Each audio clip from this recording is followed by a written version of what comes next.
இந்த வீடியோவில் நாம் இப்போ ரீசெண்டாக வெளிவந்திருக்க சூப்பரான பர்மனெண்ட் கவர்மெண்ட் ஜாப் பற்றி தான் பார்க்க போகிறோம்.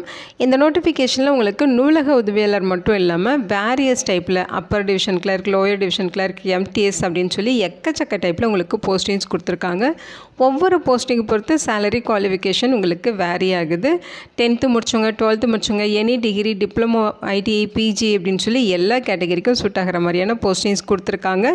இந்த போஸ்ட்டுக்கு நீங்கள் ஆன்லைன் மூலமாக விண்ணப்பிச்சுக்கலாம். அப்ளை பண்ண ஜூலை 31ஆம் தேதி வரைக்கும் உங்களுக்கு டைம் கொடுத்துருக்காங்க. பர்மனெண்ட்டான சென்ட்ரல் கவர்மெண்ட் ஜாப் ஆப்பர்ச்சுனிட்டி தான். தமிழ்நாட்டில் இருக்க 38 மாவட்டத்தினரும் இந்த போஸ்ட்டுக்கு எலிஜிபிள். இதோட அஃபிஷியல் நோட்டிஃபிகேஷன் அண்ட் எலிஜிபிலிட்டி பற்றின டீட்டெயில்ஸ் இப்போ நான் ப்ரீஃபாக எக்ஸ்பிளைன் பண்ணுறேன். வீடியோவை ஸ்கிப் பண்ணாமல் முழுமையாக பாருங்கள். அதுக்கு முன்னாடி நீங்கள் இப்போ இந்த சேனலுக்குள்ளே முதல் முறையாக வரீங்க அப்படின்னா நம்ம சேனலில் சப்ஸ்கிரைப் பண்ணிவிட்டு பெல் சிம்பல் ப்ரெஸ் பண்ணி ஆல்கிற நோட்டிஃபிகேஷனில் செட் பண்ணிக்கிங்க. அப்போ தான் நாங்கள் கொடுக்குற எல்லா கவர்மெண்ட் ஜாப் அப்டேட்டுமே உங்கள் ஃபோனுக்கே நோட்டிஃபிகேஷனாக கிடைக்கும்.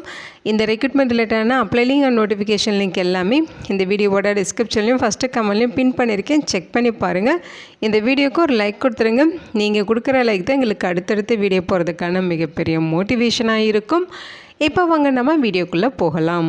இதுதான் இந்த ஜாபுக்கான அஃபிஷியல் நோட்டிஃபிகேஷன். முக்கியமாக இந்த வீடியோ ஒரு இண்டிபெண்டன்ட் ரிவ்யூ வீடியோ தான். எஜுகேஷன் பர்பஸ்க்காக தான் போஸ்ட் பண்ணுறோம். இந்த போஸ்ட்டுக்கு விண்ணப்பிக்கிறதும் விண்ணப்பிக்காததும் உங்களோட சொந்த விருப்பம் தான். ஓகேங்களா?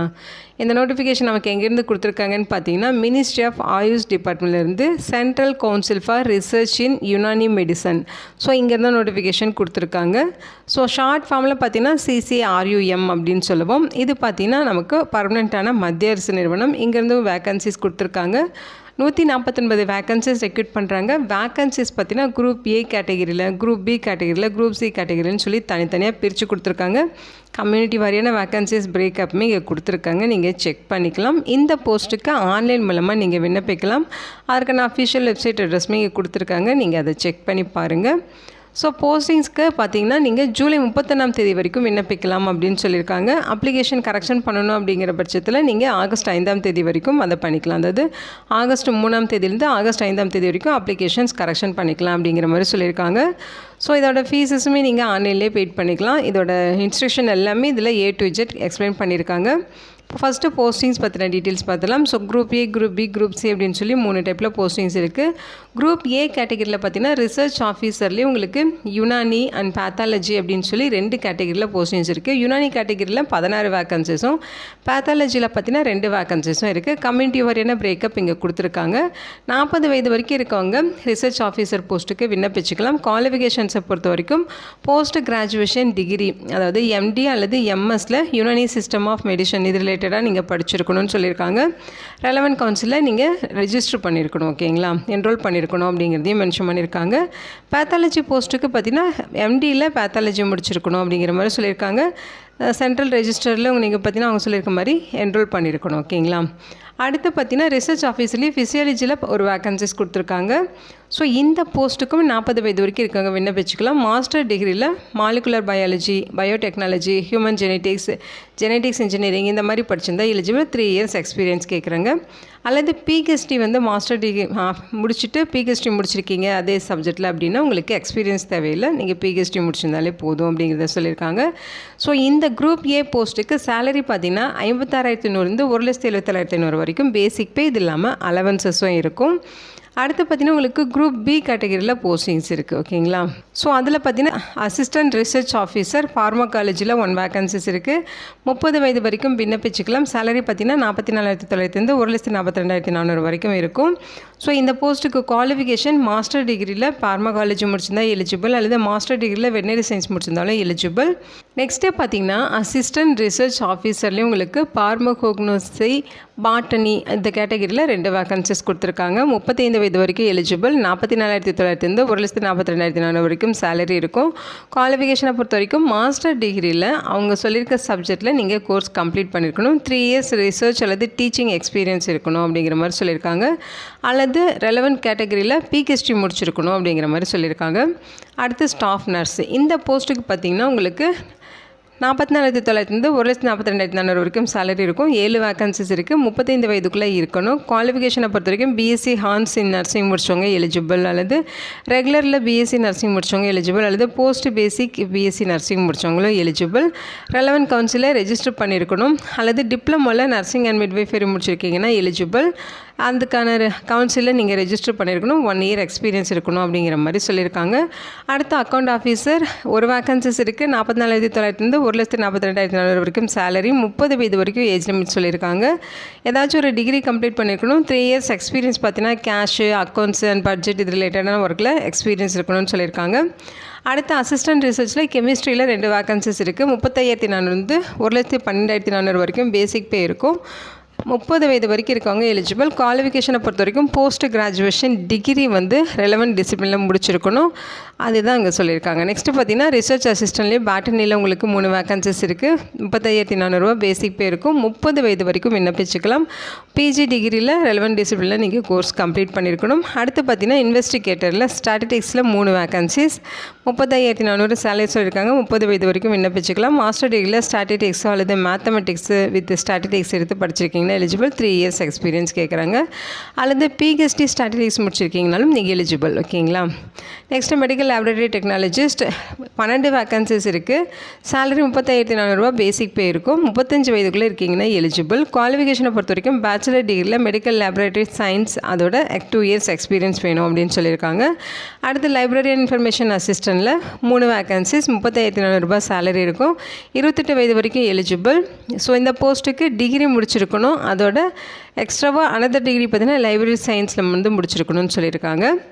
அடுத்து ப்ரூஃப் ரீடரில் 1 வேகன்சிஸ் இருக்குது. 35,400 பேசிக் பே. 30 வயது வரைக்கும் எலிஜிபிள். இந்த போஸ்ட்டுக்கு நீங்கள் டிகிரி ஏதாவது ஒரு டிகிரி கம்ப்ளீட் பண்ணிட்டு டிப்ளமோவில் புக்ஸ் பப்ளிஷிங், ப்ரொடக்ஷன் அல்லது பிரிண்டிங் டெக்னாலஜி அல்லது மார்க்கெட்டிங் இது ரிலேட்டடாக 1 இயர் டியூரேஷன் கோர்ஸ் ஏதாவது கம்ப்ளீட் பண்ணியிருக்கீங்க அப்படின்னாலும் எலிஜிபிள். ஓகேங்களா.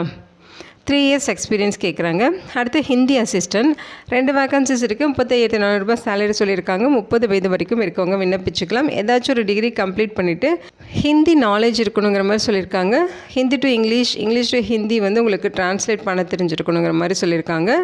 அடுத்து குரூப் சி போஸ்ட் இதில் பார்த்தீங்கன்னா உங்களுக்கு ஃபார்மசிஸ்ட்டில் 6 வேகன்சிஸ் இருக்குது. 29,500 பேசிக் பே இருக்கும். 18 25 வயது வரைக்கும் இருக்கவங்க எலிஜிபிள். குவாலிஃபிகேஷனை பொறுத்த வரைக்கும் 10th முடிச்சுட்டு 12th நீங்கள் சயின்ஸ் எடுத்து படிச்சிருக்கணும். 2 இயர்ஸ் டிப்ளமோவில் ஃபார்மசி முடிச்சிருக்கணும். ரெலவென்ட் கவுன்சிலில் ரெஜிஸ்டர் பண்ணியிருக்கணும்னு சொல்லியிருக்காங்க. அடுத்து சோசியல் ஒர்க்கரில் 2 வேகன்சிஸ். 29,500 உங்களுக்கு சேலரி இருக்கும். 28 வயது வரைக்கும் இருக்கவங்க இந்த போஸ்ட்டுக்கு எலிஜிபிள். இந்த போஸ்ட்டுக்குமே ஏதாச்சும் ஒரு டிகிரி முடிச்சிருக்கணும். டிப்ளமோவில் சோசியல் ஒர்க் முடிச்சிருக்கணும். 1 இயர் எக்ஸ்பீரியன்ஸ் இருக்கணுங்கிற மாதிரி சொல்லியிருக்காங்க. அல்லது நீங்கள் மாஸ்டர் டிகிரி முடிச்சிருக்கீங்க அப்படின்னா உங்களுக்கு எக்ஸ்பீரியன்ஸே தேவையில்லை, நீங்கள் எலிஜிபிள். அடுத்து ரேடியோகிராஃபர் 1 வேகன்சிஸ் இருக்குது. 29,500 சேலரி இருக்கும். 18 25 வயது வரைக்கும் இருக்கவங்க விண்ணப்பிச்சுக்கலாம். குவாலிஃபிகேஷனை பொறுத்த வரைக்கும் 10th முடிச்சுட்டு 12th சயின்ஸ் சப்ஜெக்ட் எடுத்து படிச்சிருக்கணும். 2 இயர்ஸ் பார்த்தீங்கன்னா டிப்ளமோ சர்டிஃபிகேட் கோர்ஸ் ரேடியோகிராஃபி கேட்டகரியில் முடிச்சிருக்கணும். 1 இயர் எக்ஸ்பீரியன்ஸ் சர்டிஃபிகேட் இருக்கணும் அப்படிங்கிற மாதிரி சொல்லியிருக்காங்க. அடுத்து கம்பவுண்டர் 3 வேகன்சிஸ் இருக்குது. 25,500 பேசிக் பே. 28 வயது வரைக்கும் விண்ணப்பிக்கலாம்னு சொல்லியிருக்காங்க. குவாலிஃபிகேஷனை பொறுத்த வரைக்கும் 10ஆம் வகுப்பு முடிச்சிருக்கணும். அதோட சர்டிஃபிகேட் கோர்ஸ் பார்த்தீங்கன்னா கம்பவுண்டர் ட்ரைனிங் கோர்ஸ் நீங்கள் கம்ப்ளீட் பண்ணியிருக்கணும்னு சொல்லியிருக்காங்க. 2 இயர்ஸ் எக்ஸ்பீரியன்ஸ் இருக்கணும்னு சொல்லியிருக்காங்க. ஓகேங்களா. அடுத்து ஸ்டெனோகிராஃபர் கிரேடு 3 7 வேகன்சிஸ் இருக்குது. 25,500 பேசிக் பே இருக்கும். 28 வயது வரைக்கும் இருக்கவங்க விண்ணப்பிச்சுக்கலாம். குவாலிஃபிகேஷன் 10ஆம் வகுப்பு பாஸ் பண்ணிவிட்டு உங்களுக்கு ஸ்பீடாக short hand 80 words per minute typewriting பண்ண தெரியும் அப்படின்னா நீங்கள் எலிஜிபிள். அதே மாதிரி உங்களுக்கு கம்ப்யூட்டரில் ஒர்க் பண்ண நாலேஜ் இருக்கணுங்கிற மாதிரி சொல்லியிருக்காங்க. அடுத்து அப்பர் டிவிஷன் கிளர்க்கு 31 வேகன்சிஸ் இருக்குது. ஸோ குவாலிஃபிகேஷனை பொறுத்த வரைக்கும் டிகிரி முடிச்சிருக்கணும் அப்படிங்கிற மாதிரி சொல்லியிருக்காங்க. ஏஜ் லிமிட் 18 27 வயது வரைக்கும் இருக்கவங்க எலிஜிபிள். அடுத்து லோயர் டிவிஷன் கிளர்க்கு இந்த போஸ்ட்டுக்கு மட்டும் 26 வேகன்சிஸ் இருக்குது. 18 27 வயது வரைக்கும் இருக்கவங்க எலிஜிபிள். 12th ஸ்டாண்டர்ட் பாஸ் பண்ணியிருக்கணும். அதோட பார்த்தீங்கன்னா டைப்பிங் ஸ்பீட் இருக்கணும் அப்படிங்கிற மாதிரி சொல்லியிருக்காங்க. அடுத்து ஸ்டாஃப் கார் டிரைவரில் 4 வேகன்சிஸ். சேலரி பார்த்தீங்கன்னா 19,900 பேசிக் பே இருக்கும். ஸோ இது இல்லாமல் அலவன்சஸும் ப்ரொவைட் பண்ணுவாங்க. 18 25 வயது வரைக்கும் இருக்கவங்க எலிஜிபிள். ஸோ இங்கே பார்த்தீங்கன்னா நீங்கள் 10th பாஸ் பண்ணியிருக்கணும்னு சொல்லியிருக்காங்க. வேலிடான டிரைவிங் லைசன்ஸ் இருக்கணும். எக்ஸ்பீரியன்ஸ் 3 இயர்ஸ் உங்களுக்கு வந்து ஒர்க்கிங் எக்ஸ்பீரியன்ஸும் இருக்கணும். மோட்டார் மெக்கானிசம் நாலேஜ் இருக்கணுங்கிற மாதிரி சொல்லியிருக்காங்க. ஓகேங்களா. அடுத்து மல்டி டாஸ்கிங் ஸ்டாஃபில் 43 வேக்கன்சிஸ் இருக்குது. 18,000 56,900 வரைக்கும் சேலரி இருக்கும். 18 25 வயது வரைக்கும் இருக்கவங்க எலிஜிபிள். இந்த போஸ்ட்டுக்கு 10th பாஸ் பண்ணவங்க எலிஜிபிள் அல்லது ஐடிஐ பாஸ் பண்ணவங்களும் எலிஜிபிள் சொல்லியிருக்காங்க. ஓகேங்களா. ஸோ அங்கே போஸ்டிங்கான செலெக்ஷன் ப்ராசஸ் எல்லாமே ஒவ்வொரு போஸ்டிங்க்கும் தனித்தனியாக கொடுத்துருக்காங்க. ஸோ இது பார்த்திங்கன்னா ஸ்டெனோகிராஃபருக்கு ஸ்கில் டெஸ்ட் இருக்கும். Lower division clerk, upper division clerk இந்த போஸ்ட்டுக்கெலாம் ஸ்கில் டெஸ்ட் இருக்கும். அதுக்கான இன்ஸ்ட்ரக்ஷன் தான் இது. ஸோ அதோட டீட்டெயில்ஸ் இங்கே கொடுத்துருக்காங்க, செக் பண்ணி பாருங்கள். ஸோ இந்த போஸ்ட்டுக்கெலாம் ஸ்கில் டெஸ்ட்டும் இருக்கும். ஓகேங்களா. அது குவாலிஃபைங் நேச்சரில் தான் இருக்கும். ஸோ இங்கே வந்து பார்த்திங்கன்னா சிபிடி எக்ஸாமினேஷனுக்கான சிலபஸ் டீட்டெயில்ஸ் இங்கே கொடுத்துருக்காங்க. ஓகேங்களா. ஸோ டீட்டெயிலாக இதை செக் பண்ணிக்கிங்க. எல்லா போஸ்ட்டுக்கும் தனித்தனியாக சிலபஸ் டீட்டெயில்ஸ் அப்டேட் பண்ணியிருக்காங்க. ஸோ இதை பார்த்து நீங்கள் எக்ஸாமுக்கு ப்ரிப்பேர் ஆகிக்கலாம். ஃபீஸஸை பொறுத்த வரைக்கும் பார்த்தீங்கன்னா SC ST PWD category, ex serviceman, woman candidates, EWS category இவங்களுக்கெல்லாம் ஃபீஸ் கிடையாது. அதாவது உங்களுக்கு ப்ராசஸிங் ஃபீஸ் மட்டும்தான் இருக்கும், எக்ஸாமினேஷன் ஃபீஸ் கிடையாது. ஓகேங்களா. மற்றவங்களுக்கெல்லாம் பார்த்தீங்கன்னா எக்ஸாமினேஷன் ஃபீஸ் இருக்கும். ஃபஸ்ட்டு குரூப் ஏ போஸ்ட்டுக்கு பார்த்தீங்கன்னா ப்ராசஸிங் ஃபீஸ் 500, எக்ஸாமினேஷன் ஃபீஸ் பார்த்தீங்கன்னா 1500 சொல்லியிருக்காங்க. ஓகேங்களா. இங்கே பார்த்தீங்கன்னா உங்களுக்கு எக்ஸாமினேஷன் ஃபீஸ் சொல்லியிருக்காங்க. யூஆர் ஓபிசிக்கு மட்டும் 1500 இருக்கும். உங்களுக்கு தவிர்த்து மற்றவங்களுக்கெல்லாம் இந்த 500 rupees மட்டும் நீங்கள் ஃபீஸ் பெய்ட் பண்ணணும். ஸோ எல்லா போஸ்ட்டுக்குமே SC ST PWD category WS அதே மாதிரி உமன் கேண்டிடேட்ஸ் எக்ஸ் சர்வீஸ்மேனில் 500 ஃபீஸ் பெய்ட் பண்ணாலே போதுமானது. அது ப்ராசஸிங் ஃபீஸ். ஓகேங்களா.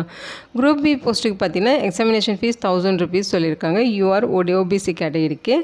குரூப் சி போஸ்ட்டுக்கு எக்ஸாமினேஷன் ஃபீஸ் பார்த்தீங்கன்னா 800 rupees இருக்குது. ஸோ மற்ற கம்யூனிட்டி சேர்ந்தவங்களாம் 500 rupees ஃபீஸ் பே பண்ணாலே போதுமானது. ஆன்லைன் மூலமாக தான் நீங்கள் அப்ளை பண்ணணும். ஸோ இங்கே பார்த்தீங்கன்னா ஆன்லைனில் அப்ளை பண்ணுறப்ப என்னென்ன டாக்குமெண்ட்ஸ் அப்லோட் பண்ணணும், அப்ளை பண்ணுறதுக்கான லிங்க் என்ன எல்லாமே இங்கே எக்ஸ்பிளைன் பண்ணியிருக்காங்க. ஸ்டெப் பை ஸ்டெப் உங்களுக்கு எப்படி அப்ளை பண்ணணும்னு எக்ஸ்பிளைன் பண்ணியிருக்காங்க. அதை டீட்டெயிலாக நீங்கள் செக் பண்ணி பாருங்கள். ஸோ இந்த ரெஜிஸ்ட்ரேஷன் எல்லாமே படித்து பார்த்துருங்க. செலெக்ஷன் ப்ராசஸை பொறுத்த வரைக்கும் உங்களுக்கு சிபிடி டெஸ்ட் இருக்கும். அதுக்கப்புறம் உங்களுக்கு இன்டர்வியூ இருக்கும். அதே மாதிரி உங்களுக்கு ஸ்கில் டெஸ்ட் இருக்கும். இதெல்லாம் பேஸ் பண்ணி தான் உங்களை வந்து ரெக்ரூட் பண்ணுவாங்க. ஸ்கில் டெஸ்ட்டை பொறுத்த வரைக்கும் stenographer, upper division clerk, lower division clerk இந்த மாதிரி போஸ்ட்டுக்கு தான் ஸ்கில் டெஸ்ட்டு வைப்பாங்க. மற்றபடி பார்த்திங்கன்னா உங்களுக்கு சிபிடி எக்ஸாம் அடுத்து பார்த்திங்கன்னா இன்டர்வியூ இதை வச்சு உங்களை ரெக்ரூட் பண்ணிடுவாங்க. ஸோ இங்கே இன்ஸ்ட்ரக்ஷன் எல்லாமே 1 by 1 எல்லா போஸ்ட்டுக்குமே கிளியராக கொடுத்துருக்காங்க. இதை கரெக்டாக படித்து பார்த்துட்டு விண்ணப்பிச்சுக்கோங்க. இதோட லிங்க் டீட்டெயில்ஸ் எல்லாமே இந்த வீடியோட டிஸ்கிரிப்ஷன்லையும் ஃபஸ்ட்டு கமெண்ட்லையும் பின் பண்ணியிருக்கேன், செக் பண்ணி பாருங்கள். இந்த வீடியோ உங்களுக்கு யூஸ்ஃபுல்லாக இருக்கும்னு நினைக்கிறேன். உங்கள் ஃப்ரெண்ட்ஸ் அண்ட் ஃபேமிலி மெம்பர்ஸ் நிறைய பேருக்கு இதை ஷேர் பண்ணுங்கள். இந்த போஸ்ட்டுக்கு விண்ணப்பிக்க இன்ட்ரெஸ்ட் இருக்கவங்க விண்ணப்பிச்சுக்கோங்க. Thank you so much and bye.